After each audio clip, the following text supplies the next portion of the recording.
Bom dia, irmãos. Tudo bem com vocês? Estou com saudades, faz muito tempo que a gente não se vê pessoalmente, né? Mas logo tudo isso vai passar, nós vamos nos reencontrar, poder estar juntos novamente, conversarmos de perto. Bom, hoje eu quero falar com vocês sobre Êxodo 14, que fala da saída do povo do Egito, quando eles tiveram que atravessar o Mar Vermelho, logo depois das 10 pragas. Então vamos ler aqui em Êxodo 14, do 1 ao 15, e os versículos também 21 e 22. O Senhor Deus disse a Moisés: diga aos israelitas que voltem e acampem em frente de Piairote, entre Migdol e o Mar Vermelho, perto de Baal-Zefon. Assim o rei do Egito vai pensar que os israelitas estão andando sem rumo, perdidos no deserto. Eu farei com que o rei continue teimoso e persiga vocês. Então eu derrotarei o rei e o seu exército, mostrando assim o meu poder. E os egípcios ficarão sabendo que eu sou Deus, o Senhor. E os israelitas obedeceram. Quando contaram ao rei que os israelitas tinham fugido, ele e os seus funcionários mudaram de ideia e disseram: vejam só o que fizemos. Deixamos que os nossos escravos, os israelitas, fugissem de nós. Então o rei mandou preparar o seu carro de guerra e o seu exército. Ele saiu com todos os seus carros de guerra, incluindo os 600 melhores, que eram comandados pelos seus oficiais. O Senhor fez com que Faraó, rei do Egito, continuasse teimando, e ele foi atrás dos israelitas que estavam saindo de maneira vitoriosa. Os egípcios, com todos os seus cavalos, carros de guerra e cavaleiros, saíram atrás dos israelitas e os alcançaram onde eles estavam acampados, na beira do Mar Vermelho, perto de Piairote e de Baal-Zefon. Quando os israelitas viram o rei e o seu exército marchando contra eles, ficaram apavorados e gritaram pedindo a ajuda de Deus, o Senhor. E disseram a Moisés: será que não havia sepulturas no Egito? Por que você nos trouxe para morrermos aqui no deserto? Veja só o que você fez nos tirando do Egito. O que foi que lhe dissemos no Egito? Pedimos que nos deixasse em paz, trabalhando como escravos para os egípcios, pois é melhor ser escravo dos egípcios do que morrer aqui no deserto.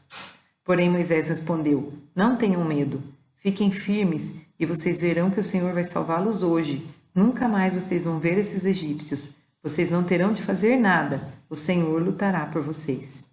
O Senhor disse a Moisés: por que você está me pedindo ajuda? Diga ao povo que marche.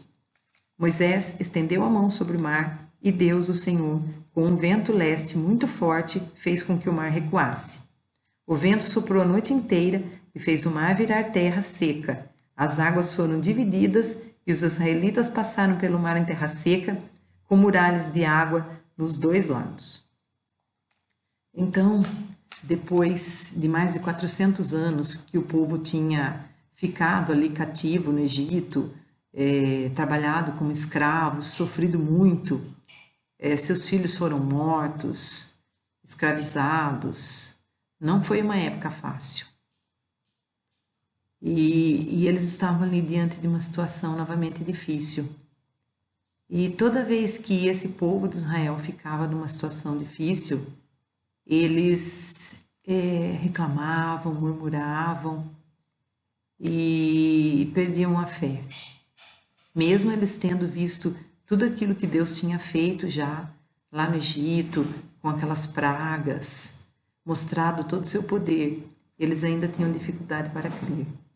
E falando um pouco das pragas, eu vi uma reportagem que eu achei interessante sobre essas pragas, que é de um cientista britânico, Dr. Colin Humphreys, e ele é muito renomado, já foi inclusive até condecorado pela rainha, e ele garante que o conhecimento científico pode explicar esse fenômeno das 10 pragas. Se você trocar a posição de duas pragas, todo o sistema para de funcionar. Isso não pode ser coincidência. Eu posso ver a mão de Deus trabalhando nisso, revela o físico. E o que ele fala assim, de interessante é que essas pragas estavam ligadas numa cadeia sequencial e todas foram guiadas de uma forma muito precisa.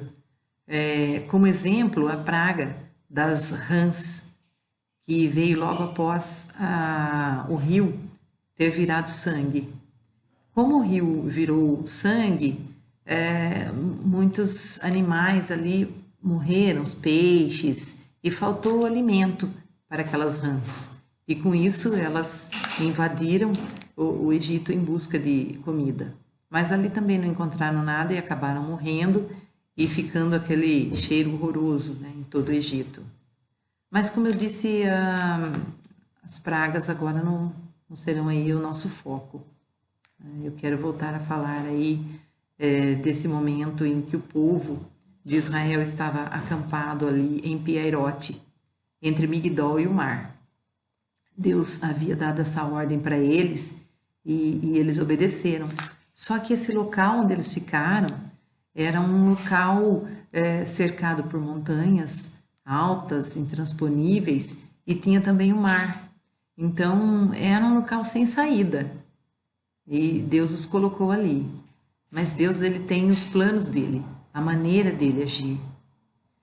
E aí Faraó, quando ouviu falar que o povo estava naquele local, ele logo pensou, eles devem estar perdidos, vagando a ermo ali naquele deserto. E ele sabia que ali era um local que não tinha para onde eles fugirem. Então Faraó pegou seus melhores homens, soldados, seus melhores carros, 600, né? Por quê? Ele confiava no seu exército, nos seus cavalos. A Bíblia diz que muitos confiam em carros, muitos confiam em cavalos, só que nós confiamos no Senhor. Isso está lá em Salmo 20, versículo 7. E quando os hebreus eles viram que Faraó estava vindo novamente atrás deles, eles temeram muito e começaram a reclamar com Moisés. E achavam até que era melhor ter ficado no Egito, com toda aquela escravidão, todo aquele sofrimento, do que estar ali agora, naquele lugar sem saída e sendo perseguidos. Eles não estavam confiando no Senhor.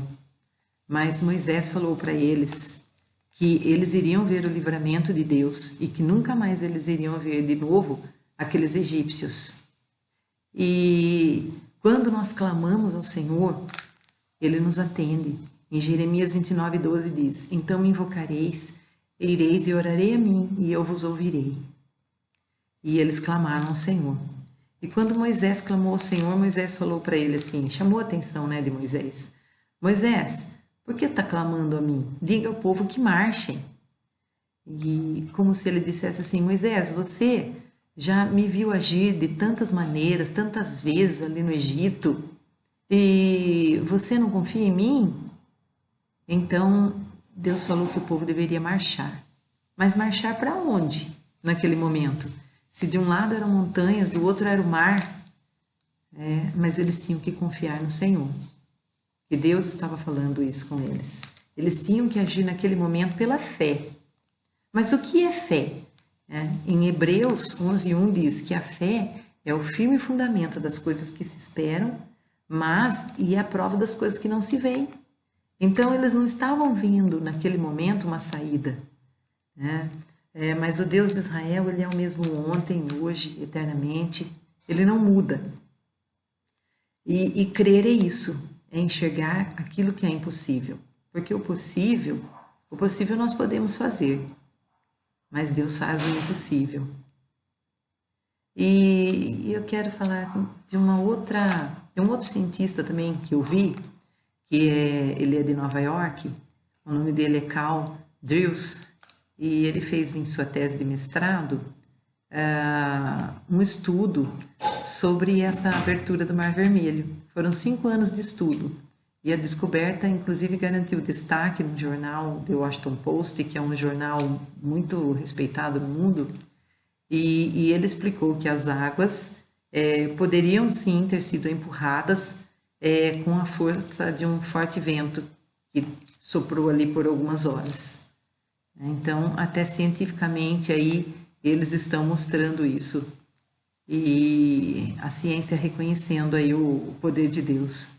Uma tempestade de vento com velocidade entre 70 a 100 km por hora teria deixado o caminho livre para o povo de Moisés.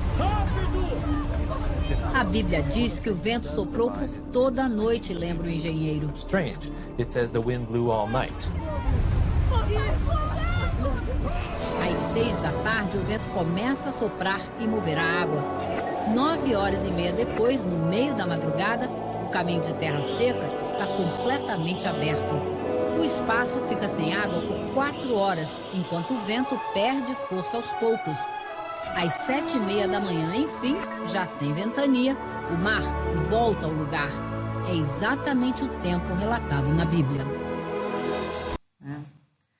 Então, eu fico imaginando, né, esse povo naquela hora difícil e em que eles tinham que confiar no Senhor, né, e marchar. Isso é o que eles tinham que fazer. Mas eles tinham que passar no meio daqueles paredões de água, né, que deviam ser muito altos, e eles nunca tinham passado por aquilo. Então, quando nós passamos por situações novas, situações difíceis, nós, como humanos ilimitados que somos, nós temos medo, né? Tudo que é novo para nós causa medo. Inclusive, até para gravar esses vídeos, a gente fica com receio, né? Eu já gravei acho que mais de 10 vezes esse aqui, mas devagar a gente vai se acostumando, né? E é assim. Mas o povo estava ali naquele momento difícil e acredito que quando eles estavam passando no meio daquele mar, daqueles paredões, eles se distraíam olhando, né? E muitas vezes a gente se distrai no momento das provações, olhando para as lutas, olhando para aquilo que as pessoas falam para nós, para palavras difíceis, palavras que muitas vezes nos trazem desânimo. Mas nós não podemos fazer isso, nós não podemos perder o foco. Nós temos que confiar no Senhor e olhar somente para Ele, para a palavra dEle, porque a Bíblia diz que Ele é fiel e se Ele falou, Ele cumpre. Então nós temos que fazer a nossa parte, que é confiar. O resto é com Ele. E o povo então estava passando ali e eles tinham que passar depressa, porque eram muitas pessoas. Lá em Êxodo 12:37 diz que saíram do Egito cerca de 600.000 homens, fora as crianças, fora as mulheres, os animais. E naquela época eles não costumavam ter apenas um filho, né? Então eram mais de 1 milhão de pessoas ali para passar, né, no meio daquele mar, e eles não podiam ficar demorando. Mas Deus ainda, Ele colocou o anjo que sempre estava ali à frente deles e aquela coluna de nuvem, Ele colocou entre o povo de Israel e o povo do Egito. E aquela coluna de nuvem era escuridão para o povo do Egito e era luz para o povo de Israel. E Deus, Ele é a nossa luz, Ele é a nossa salvação, Ele é o nosso socorro, bem presente na hora da angústia. É nele que nós temos que confiar quando nós estamos passando por lutas, por momentos difíceis. Mesmo que a gente se veja num beco sem saída, numa situação em que parece que não vai ter solução. Nós temos que manter a calma e manter a confiança no Senhor. Naquele momento eles não podiam sair se atropelando um ao outro, eles tinham que ter calma e caminhar e olhar para frente, não perder ali o foco. É isso que nós temos que fazer, né? Sempre olhar para o Senhor, mesmo diante aí das adversidades. Nós temos sempre os nossos planos, nós sempre queremos resolver as situações da nossa maneira, mas Deus, Ele tem os planos dEle, e os planos dEle são perfeitos, são infalíveis, porque Ele é onisciente, Ele é onipresente, Ele é onipotente, Ele sabe de todas as coisas, Ele conhece tudo. Então, mesmo hoje em dia, que nós estamos vivendo esse momento muito difícil, não fiquem olhando para essas notícias ruins que têm aparecido tanto aí nas mídias, na TV, porque notícia boa não vende. Então, eles sempre vão falar mesmo as notícias ruins.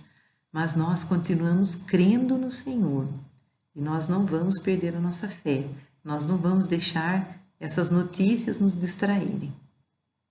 Então, essa é a palavra que eu tenho para vocês. que nós continuemos a confiar no Senhor, porque Ele não muda. É o mesmo Deus que fez todas essas maravilhas no meio do povo lá de Israel. E Ele continua fazendo maravilhas. Fiquem com Deus. Um abraço a todos.